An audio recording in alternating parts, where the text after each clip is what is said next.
are now listening to United 96 Podcast on the RFK Refugees Podcast Network. Welcome in, ladies and gentlemen, boys and girls. RFK Refugees Podcast. Ted here, John here. Sorry, I should say that with more enthusiasm, but it's been a rough weekend. John, how you doing, my friend? Hope you're hanging in there after. I'm no longer dying. You'll actually hear my voice sound sort of like it usually does, so that's probably good. I might start coughing randomly if you see me dodge for a throat lozenge.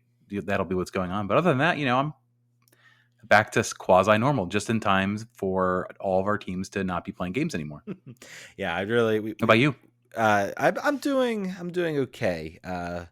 It's been an interesting couple of weeks, so I'll say that much. But so far things are okay, I believe. So, but let's jump right into it. We got some news that will matter to just us, really. I think overall, probably the case.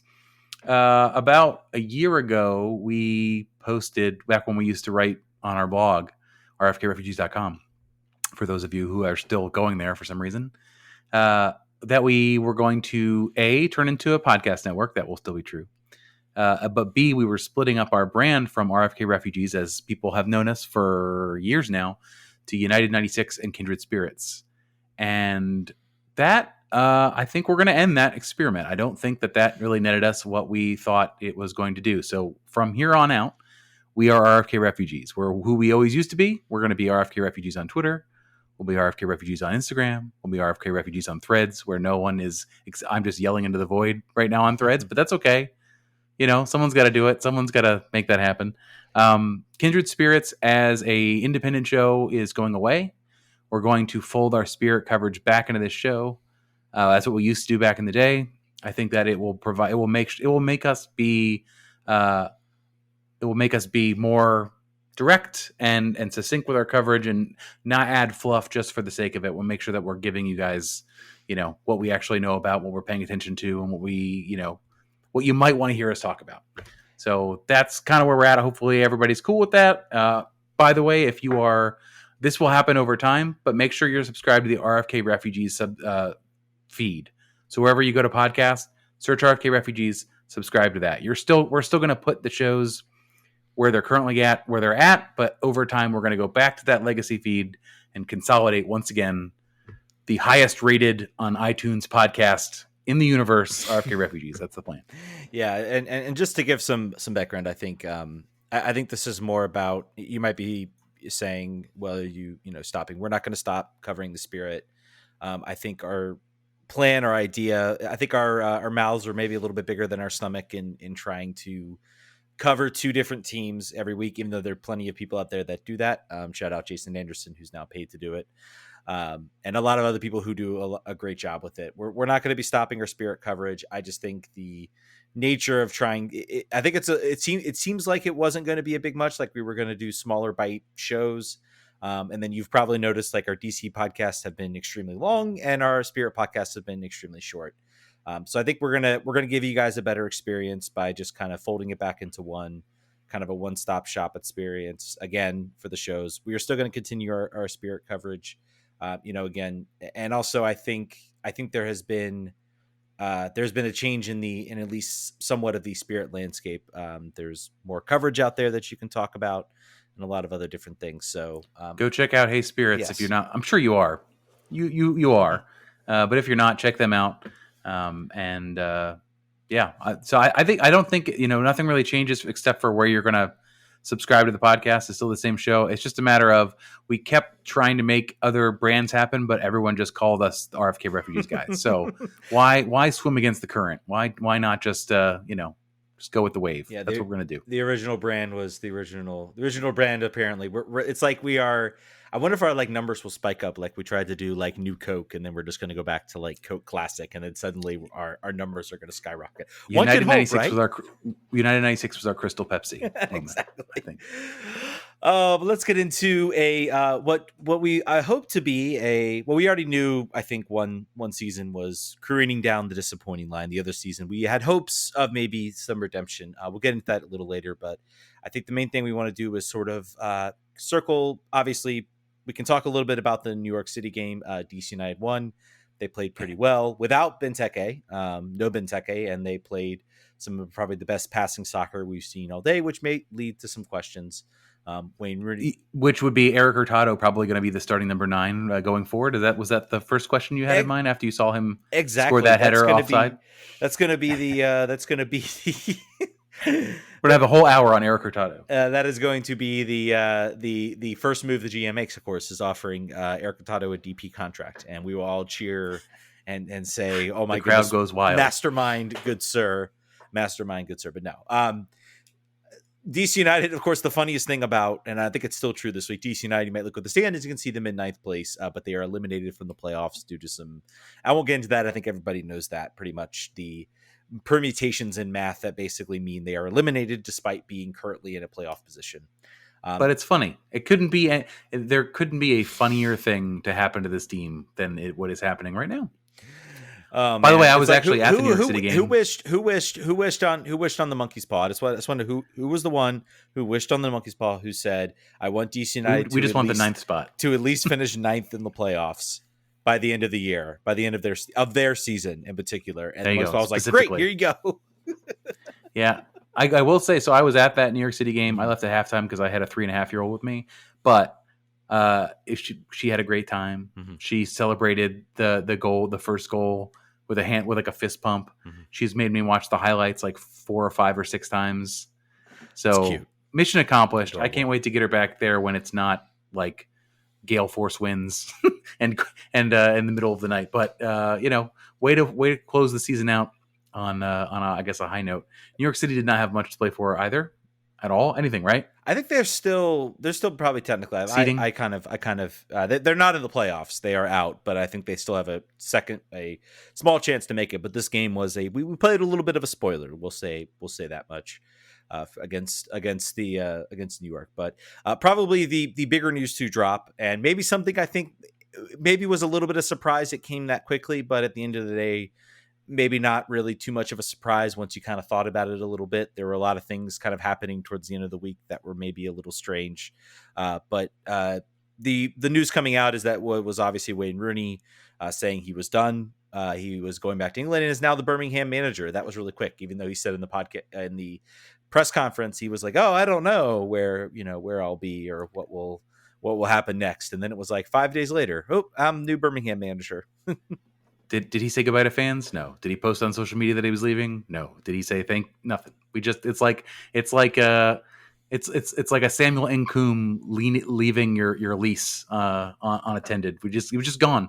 It's like we all imagined this entire year and a half. Let's maybe unpack on this a little bit. Let's close the loop a bit on Wayne Rooney's tenure here in DC, and it might be saying it's we're already talking about new GM hires. We'll get into that a little bit. Coaching hires, players coming and going, which is news that kind of came fast and furious. But I think we do deserve to maybe sit down and kind of assess a little bit and maybe give our thoughts on kind of the end of Wayne Rooney's tenure. Obviously, I mean, I don't think you can call it anything else but a failure. And I say that full-throatedly. He had a goal, and that was to get this team sort of back into the playoffs, and he failed to do so. And I think that's ultimately why he is not coming back. I think I like point to it really seems to me that maybe this was over maybe even earlier than we thought. That even if this team had made the playoffs, had won a couple games, make a run or two, maybe I don't know whether he would be back, because I think it really seemed like the team as a whole and the ownership as a whole really maybe was hopefully coming to the conclusion that a massive change of direction was going to have to happen. And I'll get into a little bit about maybe some hope about that changing, even though there's one big elephant that will still be in the room come this time. But John, give me some quick hits. What are your thoughts about Wayne Rooney leaving? Any words of wisdom you can impose on us? I think they did him no favors by not giving him an actual GM and giving him more rope to hang himself, which is what he did with some of his player selections. Mm-hmm. I think he was unlucky with major injuries to the left side of his entire playing, and the termination of one of their designated players without replacement. I think there are a lot of extenuating circumstances that add up to a team that did not make the playoffs and that probably should have. I'm not sure how long it was where he was decided he was going. The timeline now obviously is with a giant grain of salt or sand or salt. But according to him, the big news came out that he was waiting to talk to the team about a new contract, was looking for a multi-year contract, did not want just the 1 year. This was while the team was still ostensibly in the hunt. Mm-hmm. Although once he got the job at Birmingham, he said he'd been talking to multiple teams, including in the Saudi League. His agent was fielding calls for a while. I have a feeling that as soon as he went out to the media about the fact that he was not getting his calls picked up, they were full. They were done. The bags were packed at that point. You can argue about how good he was as a coach and where he is. I think he's not the full article yet. He's going to take some time, and that's why Birmingham gave him a long-term deal. But I think the thing that you do know is that he has the global cachet to get a job somewhere whenever he wants. Like when he was ready to leave, he was going to leave. He was not going to be bound here. He wasn't bound here as a player. He was not going to be bound here as a coach, particularly feeling like he wasn't wanted. DCU Striker says Wayne checked out sometime after O'Brien left and 14 days ago. That fits my timeline. Somewhere in there is when he was done. So, is it a big loss?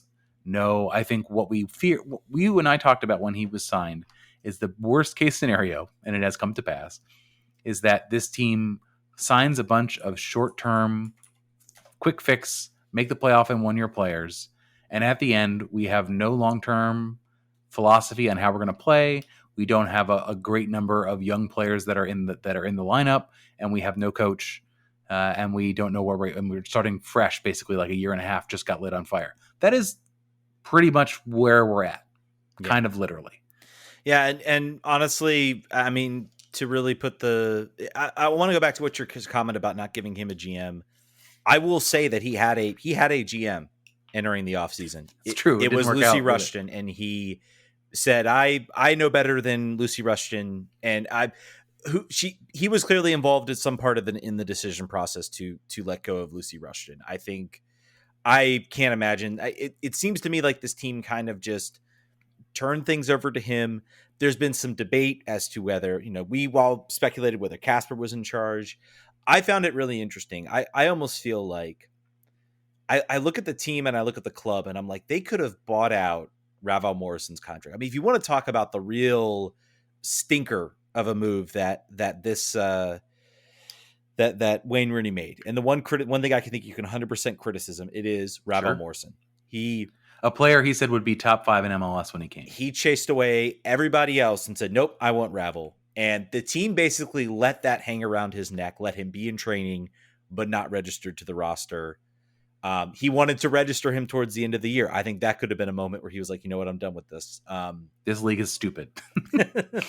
But I mean, just taking all that, I mean, honestly, and I think this was brought up by, I believe, Tom Bogart on Extra Time. I mean, and he makes a good point. It's like, so you get rid of Lucy Rushton sometime, I think in December. By January, any GM coming in is already going to have a roster that's mostly built. They had Taxi Fundos at the time. They had Benteke. They already signed, and then they went out and already had Mateus Click signed. So the 3 DSP slots were filled. They could not, I believe they already had a U22 initiative player in Chris Durkin. They could not sign another one or their full complement at least, due to the fact that they had a overage, like 3 overage DPs. You had so little room to do anything. And you were also operating with Wayne Rooney, who had already fired the previous GM. I think they absolutely, theoretically, yeah. I do not know a GM that would even want to, even if a GM was maybe interested in taking the job like they are now, you would want to know that you would have more decisions made. And the whole situation with the coach, I think, killed any opportunity for this team to even hire a GM.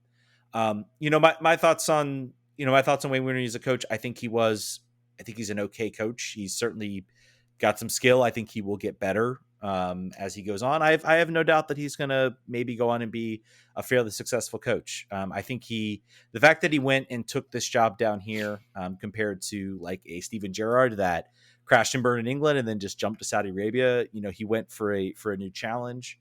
He has a lot of respect, I think, for doing that. Mm-hmm. I think the real blame for me lands on both the front office and the ownership for, again, another short-term fix and no long-term vision. And I feel like a lot of the media has pointed that out, and hopefully we start to maybe get that long-term vision. We'll get into that maybe in a little bit, but I wanted to talk about something that came up on, and we'll talk about this, and then we can talk about the roster. Pablo was on Pitch Pass this week or last week, I don't know, recently, basically wrapping the season up, and he said that DC United has become known for three things. I think this is really important. I think he would know. Pablo is tied into the league. He's tied into agents. He knows this stuff. He said that, number one, DC United are known to overpay for players. When we talk about the roster and we talk about the salaries of some of these players, that will become evident. He said that they are known to overestimate the value of their own players when trying to make trades. I think you could look at the number of players who were rumored to leave who then didn't, or who maybe did leave, and it did not turn out to be a good deal for both parties. I think that's important. And then the last thing is that they are known for as a team that will overpay on the field, but will underpay their front office staff to a criminal extent. So Lucy Rushton, a GM wunderkind that was highly touted, coming from Atlanta United, data background, helped build Atlanta United into the team that they are. She was making low six figures at DC United, one of the lower roster, according to Pablo, one of the lower salaries in the league for that type of position. She gets a job as a GM for Bay FC, making about $1 million a year in the NWSL. So there is something to be said for where you spend your money. It's very challenging at this point to look at Jason Levian and the rest of this ownership group and say they are cheap, they don't want to spend money. That does not appear to be true. What appears to be true is that they don't know how to spend money. They spend money poorly. They spend money in all of the wrong ways, and the people telling them how to spend money are not advising them well, which is the whole point in why we're at where we're at. So I recommend you go check that podcast out, but I think that really tells you the hole that we're in. And we'll talk about the roster here and see that whole manifest. But like, it is not just a matter of Wayne Rooney wasn't a great coach. It was not just a matter of their injuries on the field. There is chronic mismanagement that has enabled this team to sit idle for almost a decade. There have been different reasons, but the most pervasive reasons now are poor decision making, not being cheap, not being poor, just making the wrong decision over and over again. Yeah, and I mean it gets back to it, like just a lack of again, we talk about this earlier, lack of vision, and I think that's really started to come through, especially post Rooney. I think it was even more evident than it was. I mean, this team in front of you, this roster that we're going to go through, is in all honesty still just kind of a hodgepodge of players. Some who have been here for a long time, in Russell Canals and Steve Birnbaum, who were from completely different eras, to guys. Most of I guess Robertha we could call maybe a Losada guy, but like most of your Losada guys are the players you brought in under Losada, which honestly, the one you could really consider is Taxi Footas, and he's gone. It's really been a lack of vision, and I one thing that does worry me about whatever the new GM comes in, I will be very curious to see. We're already hearing, some rumblings about players that might be starting to look elsewhere. We've gotten a couple, hints at a goodbye message coming through.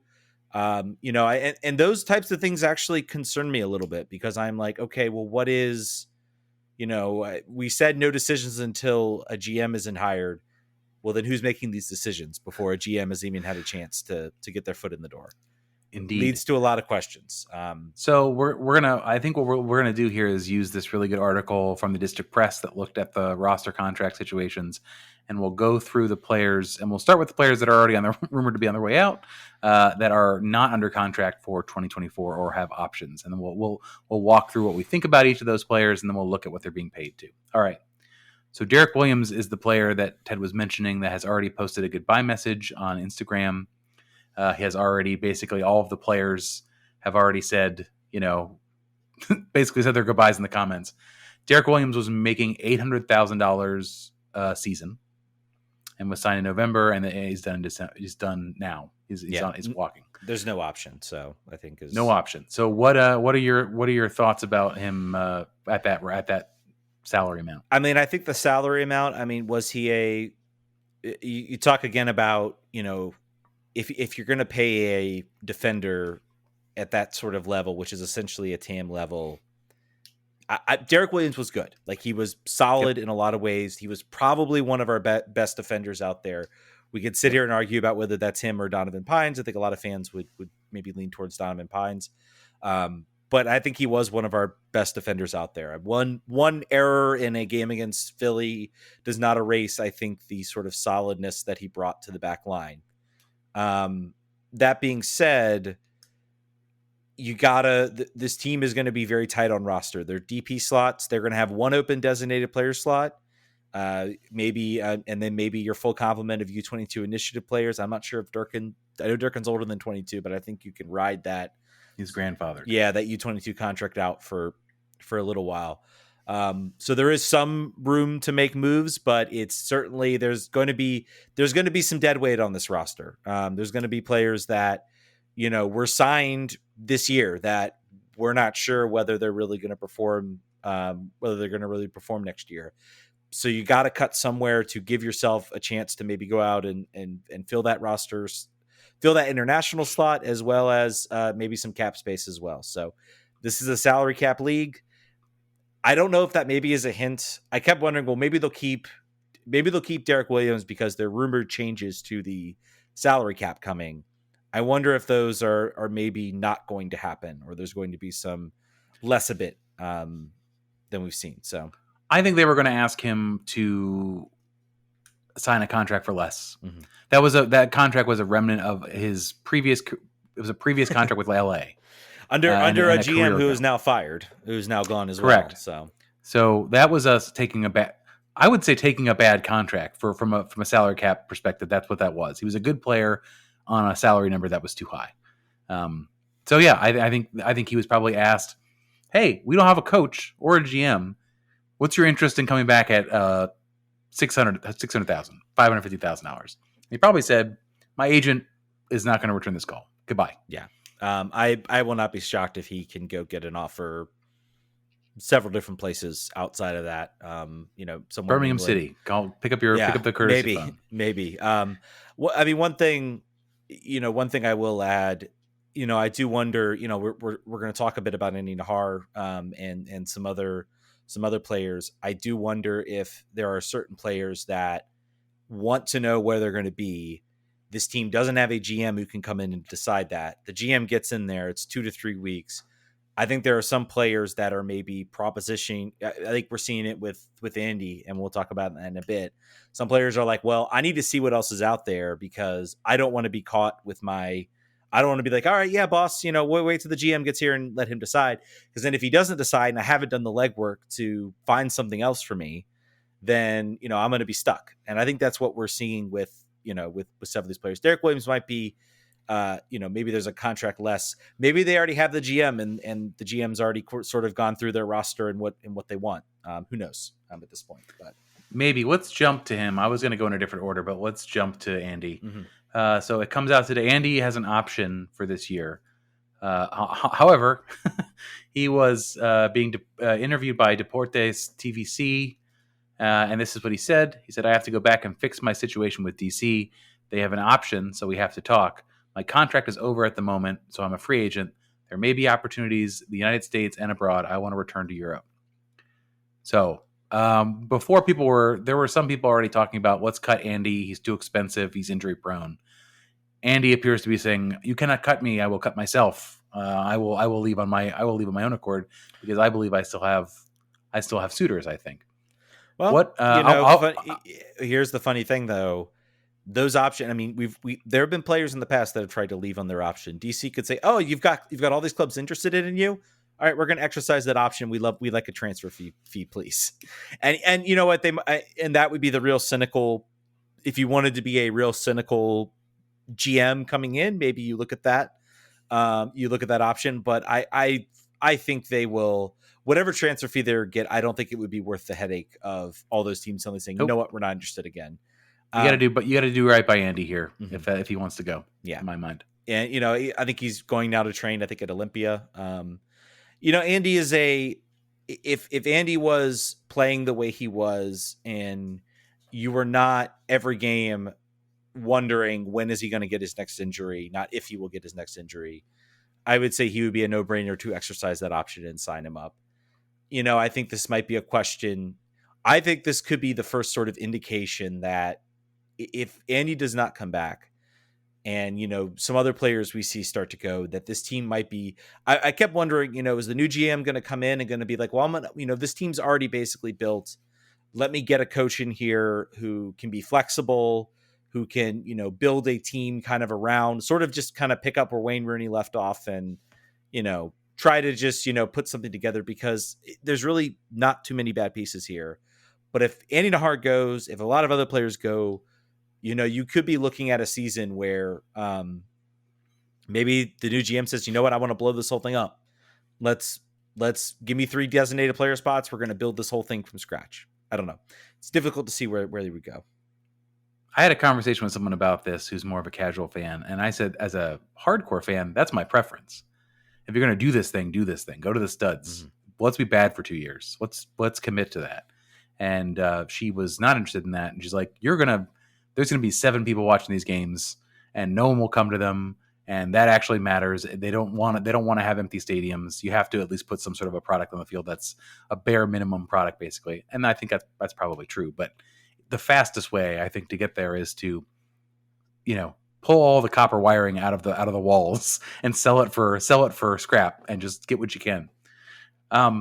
So Andy's likely gone. Sounds like unless they pick up the option and play hardball with him. It doesn't sound like it's a matter of I just want more money, which was the problem last time when we brought him in on a you are here as a tryout player because you've been injured so long and you earned your way back into a full contract, which is what happened here this second stint. So I think it sounds like he's gone. Yeah. Russell Knaus, next player on the potential chopping block. Russell Knaus making $500,000. He also had his most durable season this year. I think he's appeared in 27 games.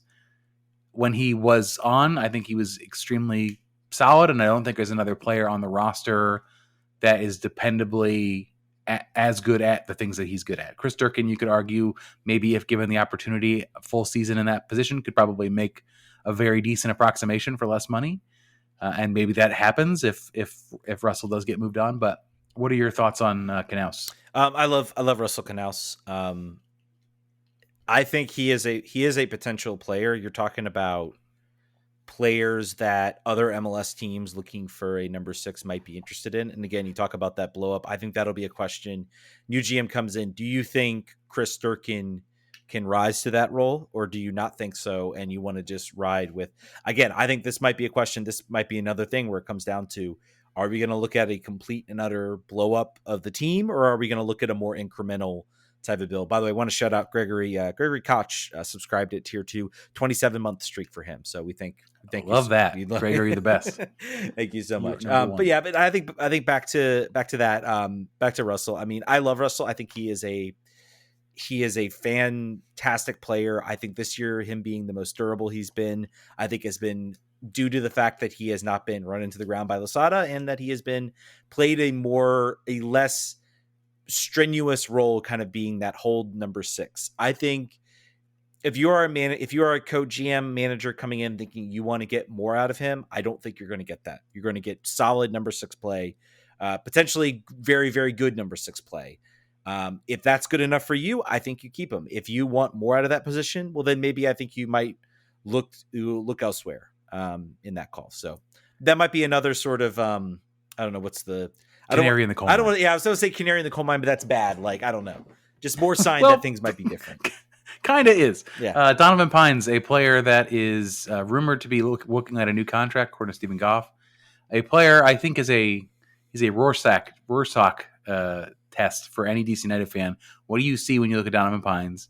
Do you see athletic freak that is just a little tweak away from being MLS All-Star caliber, or do you see Bambi on ice that has through 3 or 4 coaches been unable to lock down a permanent position on a number of bad teams. I know how I feel like I think that Donovan Pines is now 25. Is he 25?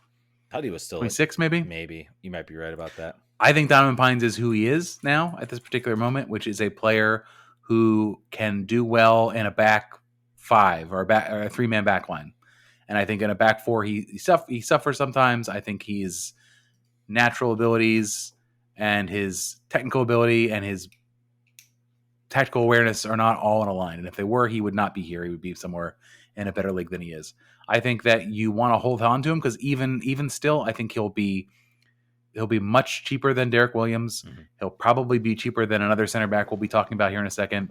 And again, I continue to think in a world where Chris Durkin is your starting number 6, Donovan Pines is one of your starting center backs. Yeah.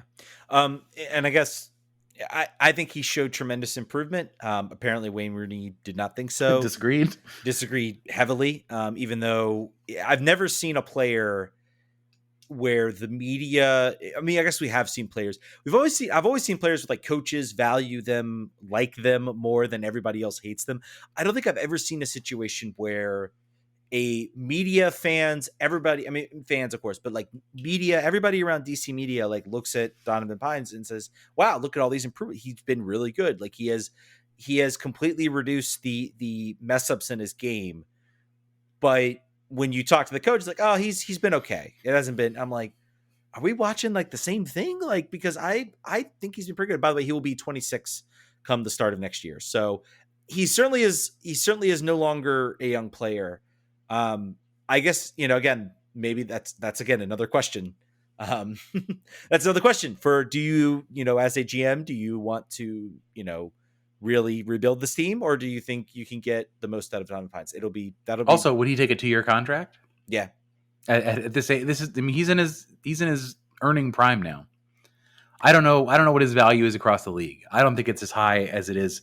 I think he'll get more money here than he would in an open market situation. Is it a situation where maybe he looks, and maybe there's some other people out there that looked at what they saw and they said, hey, maybe here's a guy we can pick up. He's going to be a free agent. I can fix you.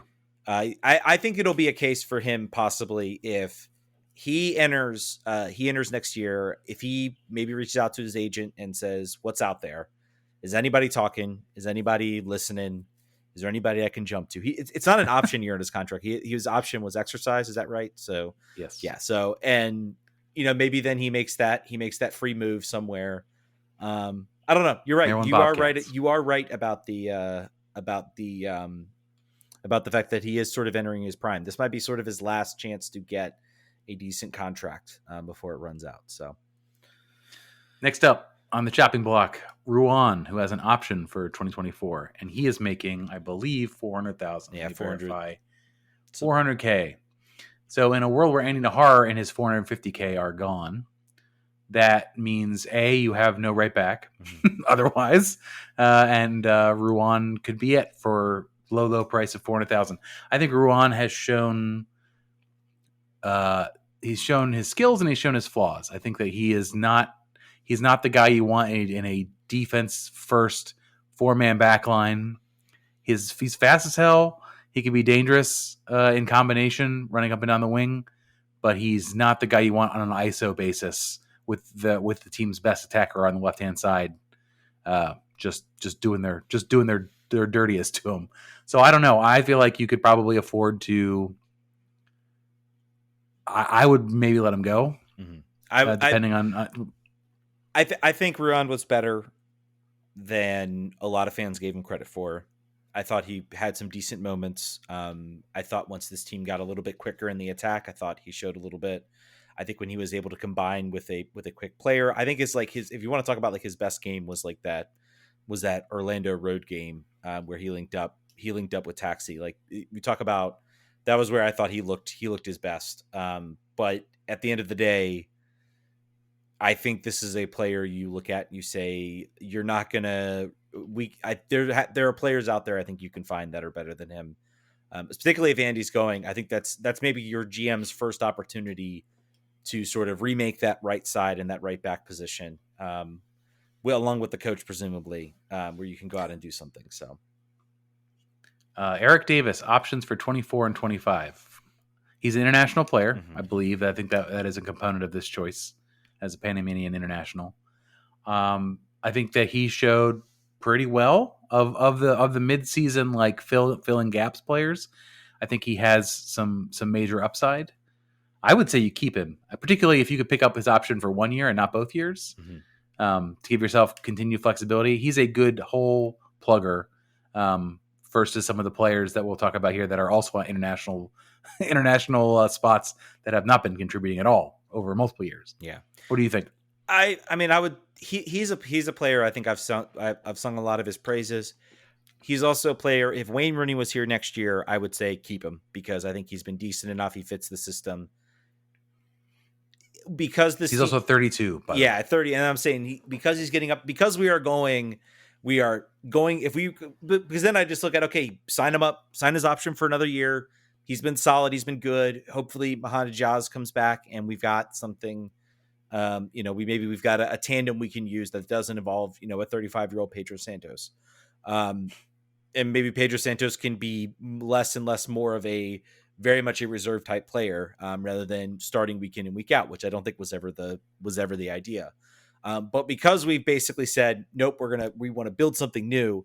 He's one of the players I'm like, okay, well, I want to see that new build. That to me, that's a coach's decision. I think that's something you hire the coach and you say, if maybe have him watch some game film and say, what do you think? Can you use him? We can take the year. What do you want to do? So, but I'm saying you still got a couple months to decide. You get to the end of December 31st. Yeah, basically. So when the hire coach that fast, I don't know. So yeah, Brendan Hines-Ike.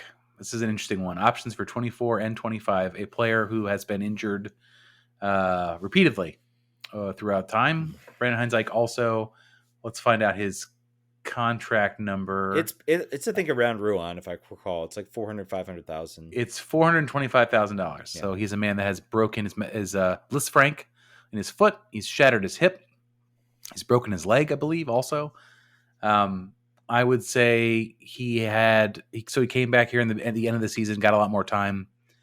I gave a lot of high marks to his leadership and intensity, sort of at least as he has professed it in subsequent podcasts and sort of talked about what he thinks the role should be. I think there's in a team that is being entirely gutted, essentially, and devoid of that institutional leadership for $400,000 for maybe your rotational center back. I would say you keep that player. Yeah. I think there's some value in that.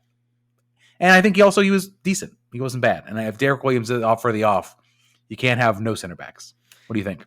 Yeah, I think he's been decent. I think you got to start. You may be right. You still got to start somewhere.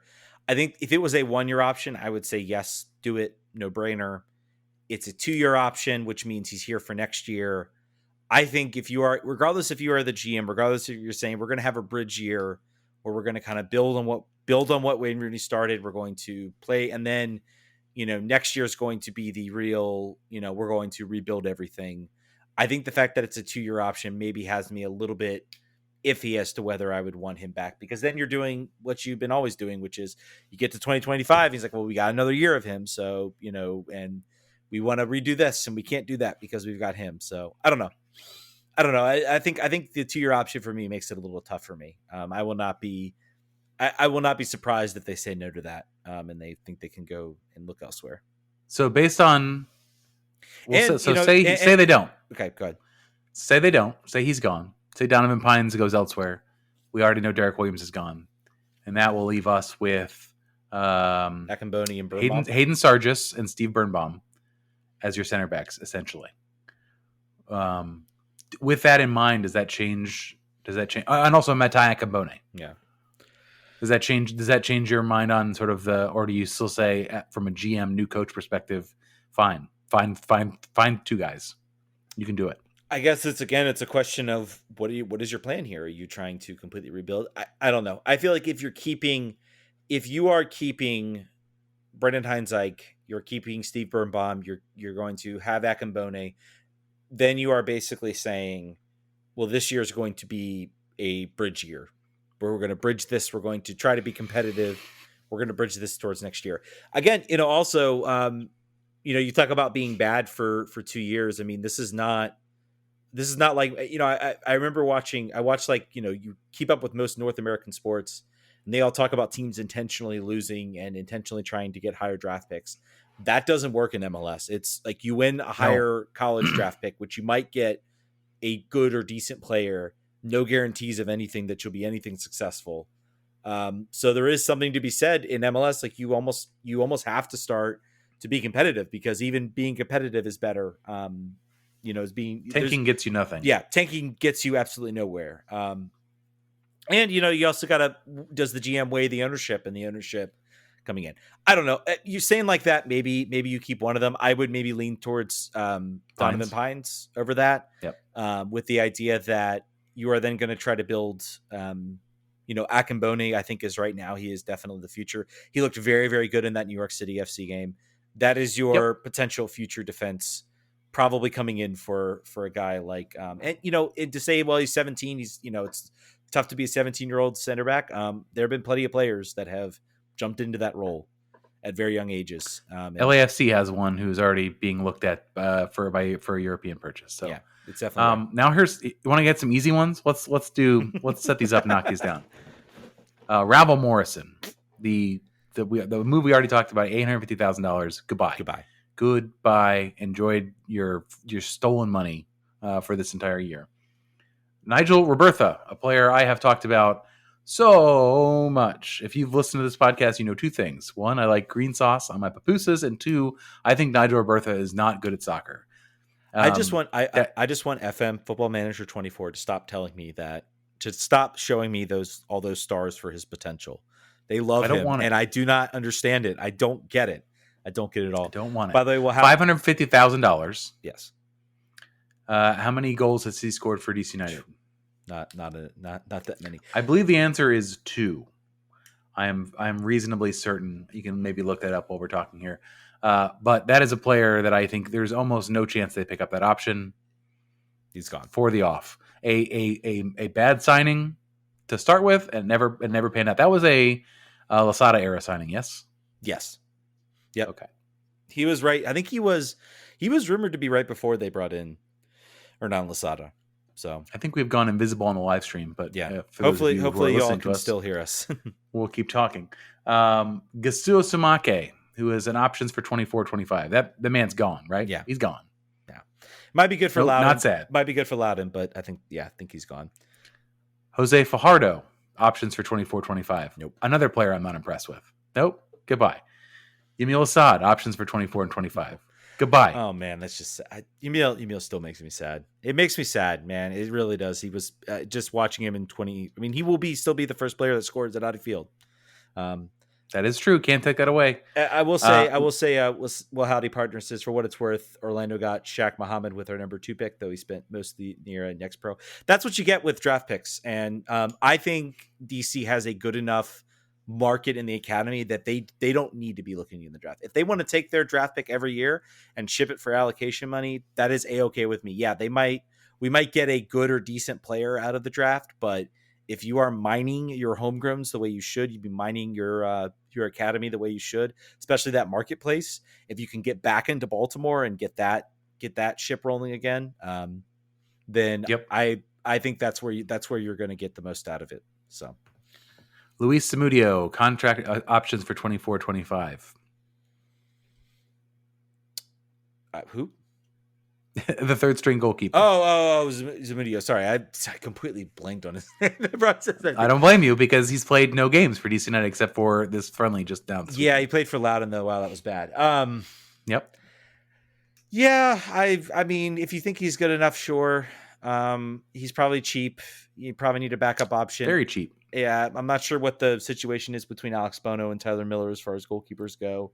I believe they are both under contract for next year. Yeah, so I mean, yeah, and the year after, I believe too. Ooh, let's see. Hopefully, there's Alex Bono's through 2024, and Tyler Miller's through 2024. Okay, probably with Alex Bono option. making $85,000, and Tyler Miller making $400,000. Jeez. You can't keep. I would say you get rid of one of them. Yeah, I think you get. I mean, honestly, based on how last season ended, you look to get rid of maybe Tyler Miller and shed that contract for Alex Bono, especially at that value. How does that dude? Yep. How does that dude live in DC for $80,000 a year? Probably has roommates. I would hope. My goodness, probably has roommates. I think. Yeah. Anyway, so that ends. Oh yeah, and then the other easy one is Eric Hurtado. That's goodbye. Yeah, goodbye. Now some. Oh, we forgot. Ted Speaking of Eric Hurtado in Vancouver, we forgot to mention as well Carl Robinson joining Birmingham at the roster. Fred Breon is I just put that together. It's like, why is there Eric Hurtado on this team? Oh yeah, because Carl Robinson was here. He was a guy many thought might be the coach of the team, and then nope. And then he got a better job. He got a better gig, probably paying more money. Yes. Ted DiPietro. Yes. A player that this team is absolutely going to lock up. They're going to make him a key component of this roster. He's going to start next year. That's what's going to happen. I would hope, unless, I mean, we'll talk to the new GMs. I feel like that's a move you can make without. I think you can maybe ask in the interview, what do you think of Ted DiPietro? Great player. He should stay here. Great. We're gonna go ahead and lock that one down. We can lock that one down. Hopefully it's been done. They seem to be gassing him up. Chris Pontius is his agent. You want to feel old, folks? Yes, Chris Pontius, a player I saw score his first goal against LA Galaxy on the road after getting drafted from the University of Maryland, is now a gray like me agent in MLS. Do you pick up his option, or do you go ahead and just get him locked down on that multi-year deal? Lock him down. Yeah, I think. But if they offer him a new contract, does he then count against? Does he no longer count as a homegrown, and does he count against the cap? I think you still get a salary. I think you still get a roster benefit from extending your homegrowns. Okay, I'm not sure. TBD on that. Some nerds will have to figure that out for us. So the last one that's a bit of an open question, and I think this has been debated. Matt Doyle had an opinion on this. The internet has an opinion on this. Gabriel Pirani, whose option is coming up, his loan is ending with an option to buy coming up. If you look at Pirani's statistics from a chances created metric, which is where you normally would judge a number 10, he's very, very poor. One of the worst 10s creators in MLS. A lot of that can be attributed potentially to the players around him, to the style played, to the lack of wingers, lots of things going on there. But if you're looking at this player coming into with a new coach and a new GM, right now, if you walk away, no harm done. You didn't lose anything. You're not under any sort of. How sure are you about Pirani as a piece you want to build for the future with a multi-year contract that you would? What would your thought process be around him as a new GM, new coach? Yeah, I mean, he's a player. I see what I see is good. Stats aren't there. Am I being? I will defend his number a little bit. I think also, like, people pointed out, Ricky Puig is like 99th percentile in passes, and then like as soon as you hit versus attacking players, like you on the FBref page, it like drops down to like 24. He's in the 24th percentile in a lot of those categories, or lower in some cases. So. That versus attacking players, I think it's a little it's maybe a little difficult. It's difficult to judge a guy coming in midseason. There was enough there to make me say that there's certainly promise there. Again, does he come in with a new coach? I think that's going to be a decision. And honestly, my biggest fear with this is going to be, is DC able to organize everybody find their feet, and are they going to be able to get enough a decision because Santos wants to sell. Santos wants to move him. They are a team that is in a selling mode right now. It's been talked about, and that's why he was loaned. I think Santos is looking for a big payday. Will those teams eventually? I mean, those teams don't care who the GM is. They don't care what the situation is. They want to get their value for their player. He is going to play in the Pan American Games. So is Jackson Hopkins. So is Ted DiPietro. So that'll be something interesting to watch. It's a data point. It's a data point for the GM to look at too. I think in a different surrounding with a different roster around him, what can he show? I think that's kind of very fortuitous for DC United to have this opportunity to watch him play before they have to make a decision. Yeah. Again, that will be a U22 roster. It is what I guess we will call the U23B side. I'll be watching because Ted DiPietro and Jackson Hopkins will be playing. I don't know. you can still sign him. The enticing part about him is you can still sign him as a U22 initiative player, and with the idea that he doesn't take up a designated player slot, so you can go out and you can do them. Now that does potentially bring you some limitations on the type of designated player you can sign. If you don't sign him, then you absolutely need to go out and find a number 10 and nail that number 10 spot to get a real top and top chance creator. It's one of those players where it's like, same thing with Nahar is if they say goodbye to Andy Nahar, I'm like, okay, I can see reasons behind that. I can see reasons by Gabriel Pirani going, but I don't want to be back here, October 16th, 2024 on this podcast being like, we had Gabriel Pirani, we had Andy Nahar. Why didn't we re-sign them? Why did we sign this bum? That's sort of the nature of where I'm maybe going there. So that'll be interesting to watch. That'll be maybe another sign of what's to come for this year. That's the list. I want to run you very quickly through the players that are under contract. So this is if all those choices were made. Here's who's left. Bad. Here's who's left, guaranteed next year: Christian Benteke, Mateus Click, Christian Dahome. That, by the way, that move still tilts me that this is a long term. Brennan Hines-Ike with that option. He's listed as a player that's here. Chris Durkin, Tyler Miller, Pedro Santos, who is 35, Alex Bono, Hayden Sargis, Zamudio. This is counting some players with options. We're using different websites here, all the one. Steve Birnbaum, under contract to the end of 2025. Mohana Giazzi, same story. Jackson Hopkins, Christian Fletcher, and Matai Akambone. That's who's left. That's the roster as it is currently constituted with no option signings. Yeah. Just what Christian Fletcher and Jackson Hopkins both making $85,000. Matai Akambone making $67,000. Both. That's a player. By the way, if you look at like roster maximization and like making things happen, if you're able to make a player who's making $67,000 your starting center back, starting half your games, that's how you do it. Yeah. That's like the Moneyball stuff. That's where you really are able to. That's where you can spread that depth around so that when he gets hurt, you have a player coming in that's not just USL level replacement guy. If you're a GM coming to this, yes, you are looking at some of the dead weight. No team where you're hiring a GM is in a great spot. Maybe they're either completely barren and you're unless starting you're Orlando. Over. Yeah. Who might be hiring a new GM, a new coach, and a new sporting director. Yeah, maybe. And maybe we'll take that coach. That would be awesome. Maybe we'll take all of them. Can we just line change them? No, that's apparently not happening. They pretty much settled on the other two candidates. But from what Tom Bogart said is that they tried to speak again to the I think the current technical director at Orlando and were refused to do so. I think that's almost an indication that we're already pretty close on a new contract. So you can't speak to him. Or maybe Orlando are just jerks. Wouldn't surprise me. But either way, but I mean, you look at that. If you are a coach coming in, and honestly, let's we haven't really talked about Christian Fletcher has been lightened up for the Swansea City U21s. I believe he has like something 4 or 5 goals in like 5, 6, 8 games. Again, it's academy, it's youth, more youth soccer. I think that was more about getting him moments, getting him games. You definitely want to look when you come back. You want to see what we have in him.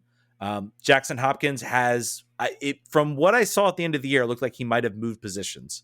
We all kind of thought he would sort of be that right winger out there, and he sort of has shifted a little more centrally, playing sort of maybe that more hybrid 8 role. That's going to be something to watch coming up for this team this year. And I think a big year for him too. Kenny, we saw maybe some flashes of returns. I would say maybe the Vancouver game was fine. But can he make that Ted Pietro step next year? Hope so. Maybe he can sneak his way. Maybe he'll shine in the Pan America games and he will make some steps into potentially the Olympic team. I think that's going to be an interesting thing to watch. So, I think that's DC United in a nutshell. There's some young players in there. I mean, this is a very talented generation of young players coming up, players with potential.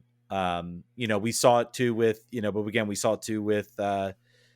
Griffin Yao, and that really hasn't panned out for the team as a whole. So, interesting to see what happens. I've also, it's also a little interesting. There are certain players too that have kind of fallen by the wayside.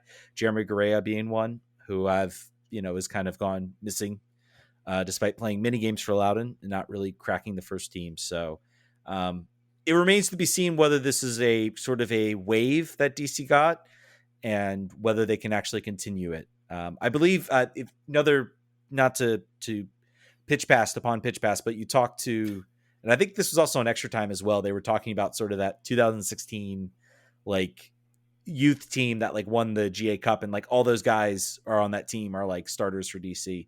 So it was certainly a wave of generational talent. It remains to be seen whether the team can keep that up. And I think, also the next question for me is who's next? Is there another player out there that they are looking to offer a contract? We haven't heard too much. We kind of knew about Ted. We knew about Matei Akabone. We knew about Christian Fletcher as well. Hasn't really been too much that really has lit up as far as the youth side. So that may be a concern moving forward, that this youth side really has turned a corner, or they just got extremely lucky. Yep. Let's get to the GMs. I think that should be next for DC, and then we're gonna crunch through some Spirit stuff. Yeah, but let's real quick. Let's talk about these two new GMs. DC United is interviewed. Apparently, there are these are kind of the two finalists that have come up. Doesn't mean someone else might come about, but these are basically what Tom Bogart is reporting and Pablo Maurer are reporting as maybe the two finalists, and it is Ali McKay and Issa Tall. I will speak frankly. I do not know. Do I know which one? I believe there was actually a Discord question of the names you've mentioned. Is there anyone you hope that will be the next GM? I've honestly, from what I've heard from Tom Bogart, who covers this league relentlessly, he talks to people. They have all said good things about both guys. Both guys are really good. Both clubs are very successful.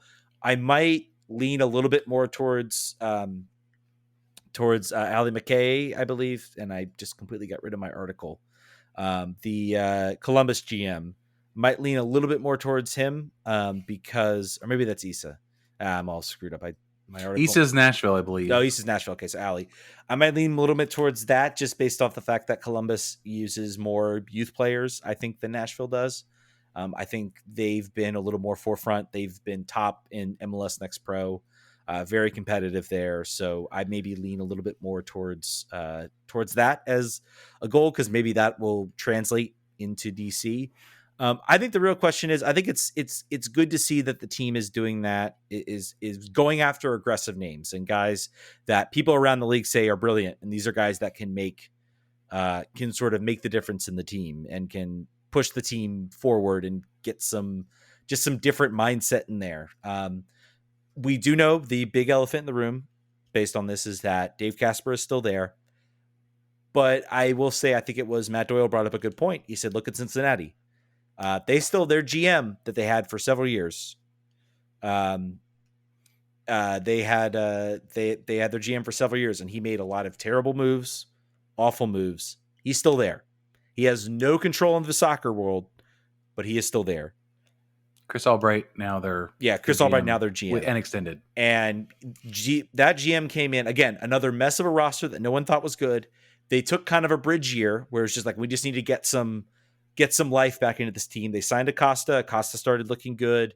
They went out and they signed Brenner. They got a big designated player in there, and they sort of started to turn it around to where they were not the worst team anymore. I believe they made the playoffs that year. I'm pretty sure. I think they snuck into that playoff spot. And then this year they've been, Supporters Shield winners, running away with everything. By far and away the best team in MLS this year.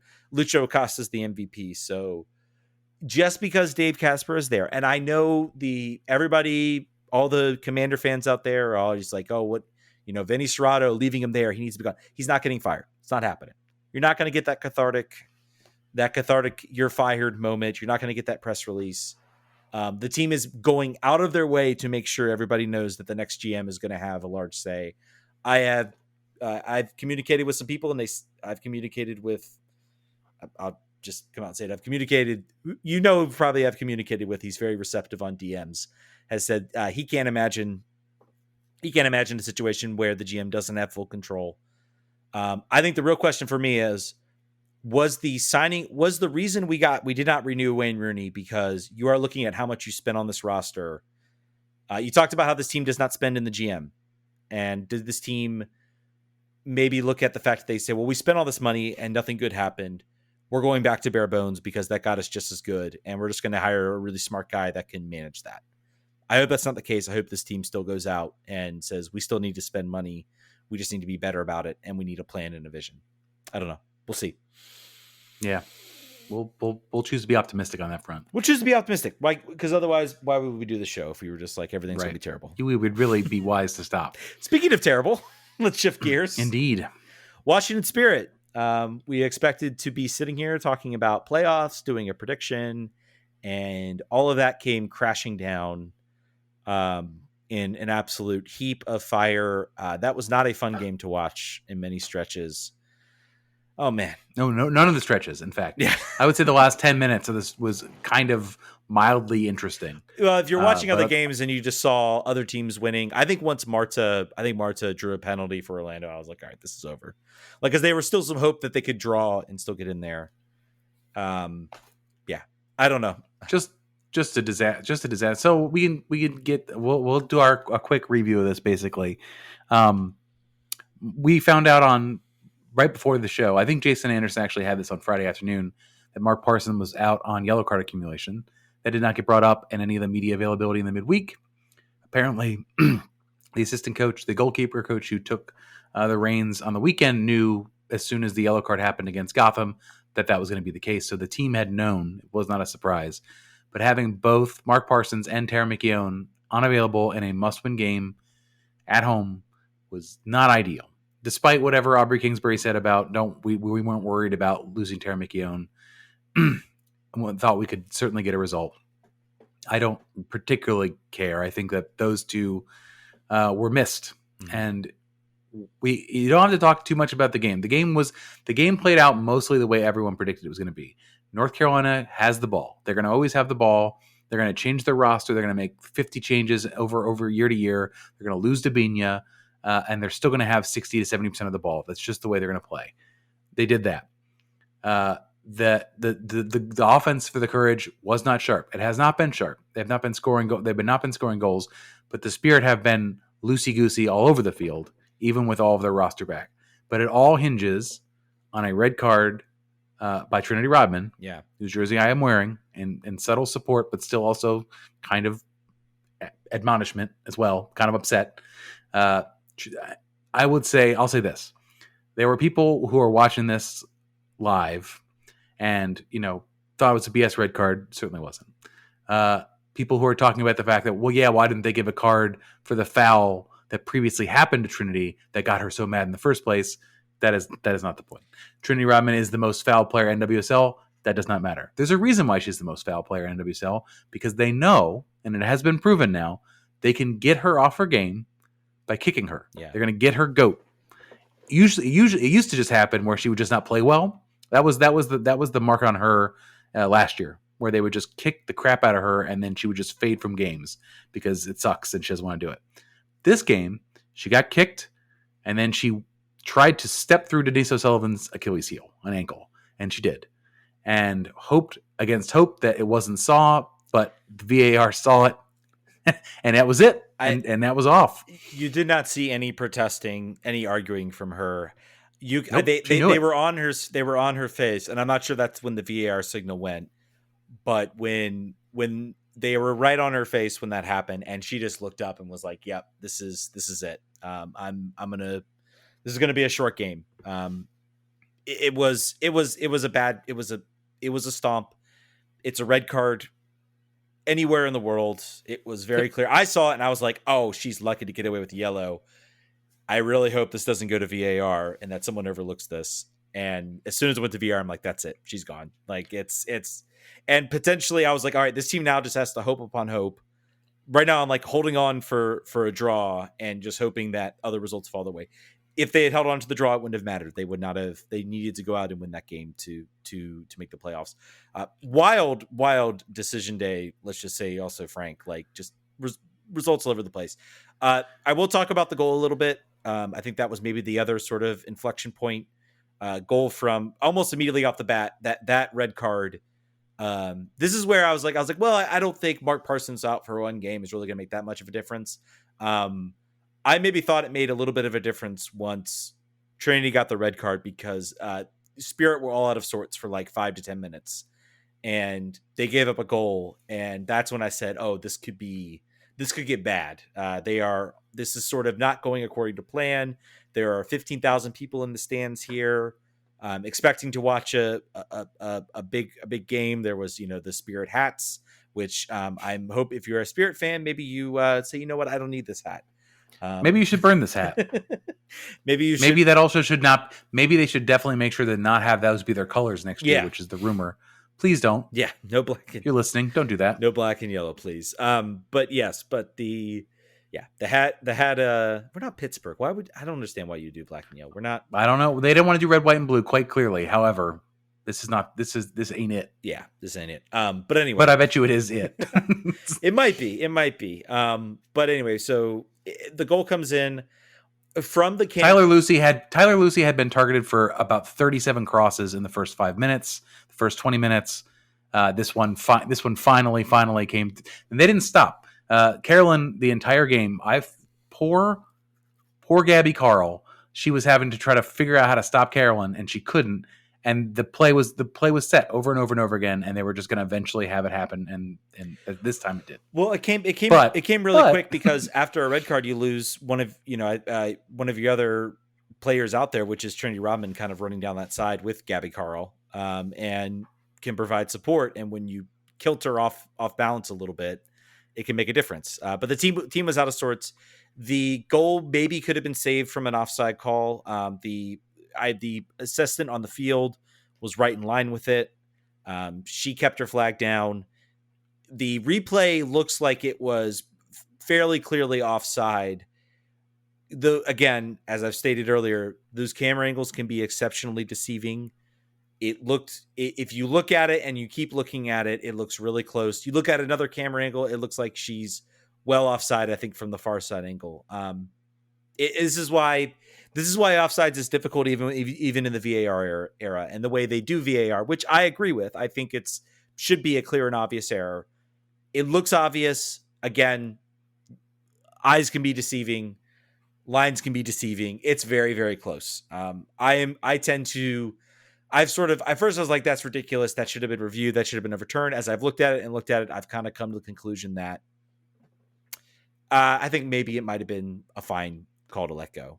And that was the pool reporter's question. They asked, did you look at this? And they said, we did not deem it to be a clear and obvious error on the field. And I think if there is that much back and forth about decision making, having looked at even at the still after the fact, I think you can argue that that's a fair assessment. They've used it for less, right? Like that's not always the threshold that they actually withhold, which is why VAR is frustrating so many people, because that's somewhat of a subjective threshold. But this is not down. Aubrey Kingsbury in the postgame was like, "This is not why we're not in the playoffs. Yeah. It was not this. It was not that goal. They lost the least amount of games in all of NWSL this year. I think it was it 6 games? 6. So that is interesting. But they just drew. They similar to previous year where they would be in winning positions and they would give it away. They would have late goals. They would not score when they needed to. Lots of draws. Very, very frustrating overall season. They couldn't finish this year. There was a supreme lack of finishing of these final games. I would say maybe they were outplayed, and I'm not even counting this game because you had one of your best players sent off. Maybe in I would say probably their final stretch of games, they were maybe outplayed in 1 or 2 games where they were the worst team. The Chicago game for me is like the big omen because they through and throughout just dominated that game. And I feel like that game just kind of broke them a little bit, where it was like, wow, we must be cursed because goodness gracious, we had the better chances, we had the better opportunities, and we just could not find the back of the net. And we got scored on twice. They were FM'd of the highest order in that regard. So, yeah. So go ahead. No, I said we just find ourselves here at the end of this season. This is a team that Mark Parsons said from the onset is not there yet. We're in an intermediate building mode. They won too soon, and they were not necessarily. They shouldn't have been the worst team in the league last year. So the good thing is you can't say that this is revisionist history from him now as they don't make the playoffs. That was his story from week 1. So as they took off and they had a good start to the season, he was very much saying like, "Hey, we're happy for the points, but we're not there yet. We've not set up the way we want to have set up yet. So I'll give them that. There is going to be some roster changeover here. There always is an NWSL. I'm going to run very quickly through their roster. Let me just, go ahead. Yeah, I want to before you get into that, I want to bring up Mark Parsons because I will say, okay, you're not there yet, buddy, but you have 7 players in this roster, 7 players that are, I think it's still 7. Now maybe it's like 5 now because I keep wanting to throw in some of the other, like, your some of the other players that were here, but you have several players that are playing on the U.S. women's national team. They are parts of that national team. They are part of its future. Andy Sullivan, Ashley Sanchez, Trinity Rodman, Ashley Hatch was certainly probably on that way and probably should have been on that roster considering how poor the U.S.'s finishing was in that World Cup. You have a Golden Boot winner in that, and I think his seat. While I will not say I'm there yet. Maybe I was maybe there a little bit after that game. I was like, I think he should be let go. This team should be in the playoffs. This team is talented enough that they should have made the playoffs. They should have made the playoffs, in my opinion, way easier. They missed several opportunities to make the playoffs. I for the life of me, here's the thing. I don't understand if this is an intermediate year.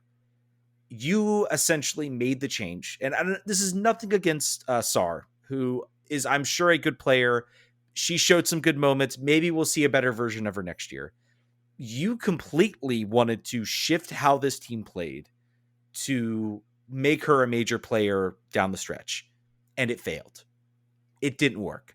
This team looked a worse than themselves. This team was heading into the break. That game against Portland was competing for the top spot in the NWSL at the time. They were right up there.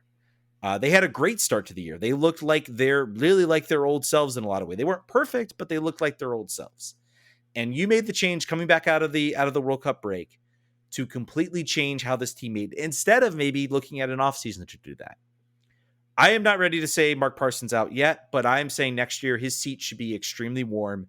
And if this team gets off to a poor start, I think you need to look at potentially firing and replacing them.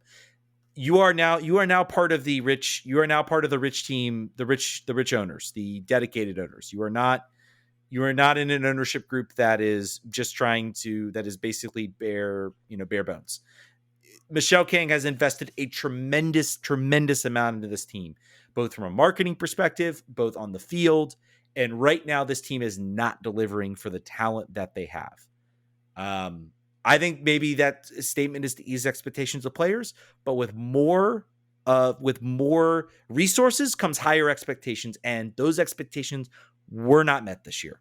100%. This team should be in the playoffs right now, and they were a win away from it, and it certainly could have broke that way. They could have been in the playoffs had a couple of the matches gone their way, but I think their poor stretch down the line, regardless of how they played in those games and regardless how they looked, they did look good in those games. There was something off about this team for a long time, and that's really where they lost out, I think, on this playoff race. So I don't know. I think that's a fair argument. I think that he has sold this 3-year vision to Michelle King, and Michelle King agrees with it completely. So I think his seat is most, regardless of the fact that if you look at those players and say you should be able to, with minimal squeezing, figure out how to get that team in the playoffs now. Maybe not be a championship caliber team, but like should be able to do it. Granted, you lost them for a month. Yeah. But it also didn't really kill us because it was the Challenge Cup. They only lost 2 or 3 games for the league. Yeah. Anyway, so quickly going to get through. There are going to be lots of changes. Players who are locked up. Trinity Rodman, still 2 more years. Dorian Bailey, 3 more years. Anna Boutel, who played center back in place for Tara McKeown, who I thought was fine. 2 more years. Gabby Carl, 2 more years. Aubrey Kingsbury, it says, is a free agent. I'm surprised by that. They'll figure out her contract. Yeah. Tara McKeown, new 3-year deal. Chloe Ricketts, 3-year deal. Ashley Sanchez, new 2 more years, and Andy Sullivan, 3 more years and an option.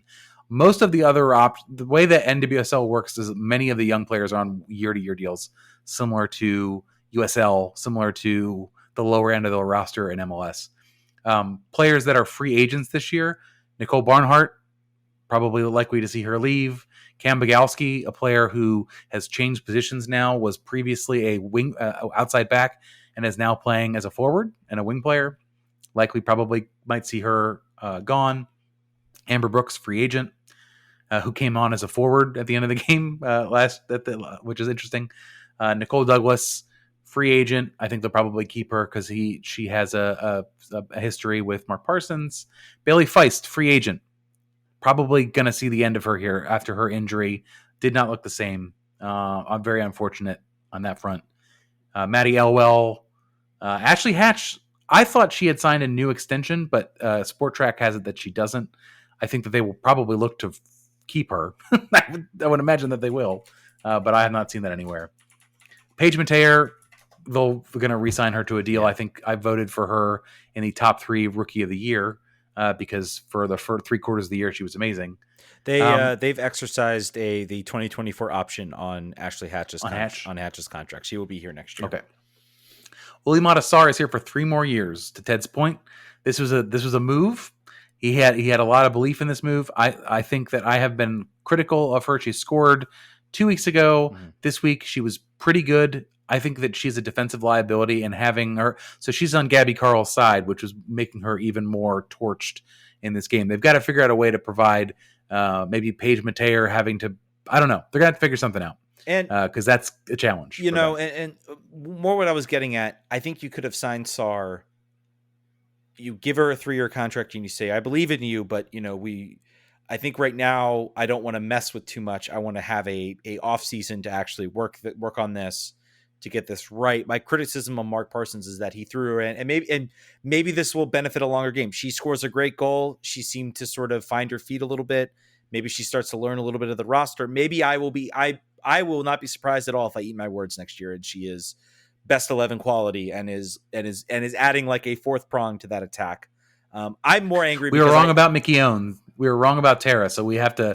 Very possible that we are incorrect on Mark's perspective. Yeah, but again, to talk about Paige Mateer. So Paige Mateer is probably your 1 draft pick back because and she's undrafted. Yeah, undrafted. So she was just they just found her. Yeah, we were talking earlier, and this is a game.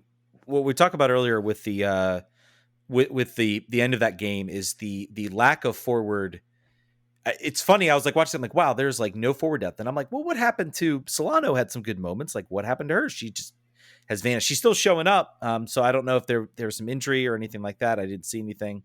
Ashley Hatch talked about her specifically in the post game, saying that basically there are just young players who saw their playing time disappear. Yeah, and she was one of the ones that was mentioned, saying that she got asked to play different roles, and then when it came down to it, she just wasn't. It just wasn't a factor. They didn't think she was ready as a 9. Yeah, this team will have at least have a 1st round pick. I think 2 1st round picks. They'll have OL Reigns' 1st round pick. They'll have an extra 2nd round pick. And unlike, as we talked about in the MLS, where a super draft is worth spit, and NWSL is something you really want. Yeah, for now. Now, it's changing. For now. So that Lena Solano, Sam Staub is on a 3-year. Mm-hmm. Riley Tanner, a player who plays for Panama every single game and scores goals, cannot break even into the 18. Something to watch there. And Anna Halferty will come back from her season-long injury. Tori Huster is a free agent. I don't know what they're going to do with her coming back off of her Achilles injury. They might want to keep her around for veteran leadership, but did not factor quite as much as she probably would have wanted to. Maybe she moves into an assistant coach position. It's all going to be a long off season.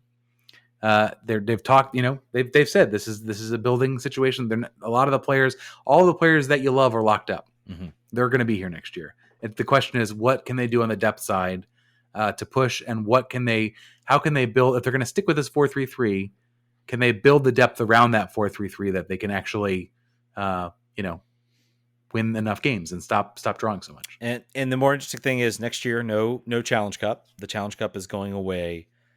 What does that schedule look like? Because next up, you got the Olympics. Smaller roster, so I would not be shocked if, I think it would be maybe difficult for maybe a player like Ashley Hatch to crack that roster because the roster size for the Olympics is smaller games. It's a different tournament.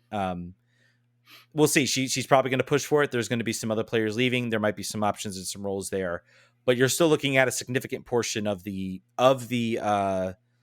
also a new coach, a new manager. Things can go crazy and change very quickly. I think they still don't have a manager signed yet for the U.S. women's team. So looking That's correct. Looking ahead to that. That's going to be another big international tournament that this team is going to have to manage. And then also coming up in the year after that, of course, is the women's Gold Cup with the South American team. So there's going to be international. It used to be it was like just weather 2 years, and then you get some freshness as far as like not having to deal with trying to manage a bunch of international games. That's going to change, and I think that my hope is that the Challenge Cup leads to maybe this league being like, we need to really, like, we're just going to take a break. Olympics, World Cup, we're taking a break, and we're going to respect the international windows. They don't play too many games. There isn't a whole lot of games that they play in a season. I feel like they could fit it in if they really wanted to. Last note for the Spirit and for the show, Sam Staub is the fourth three-time Iron Woman in NWSL history.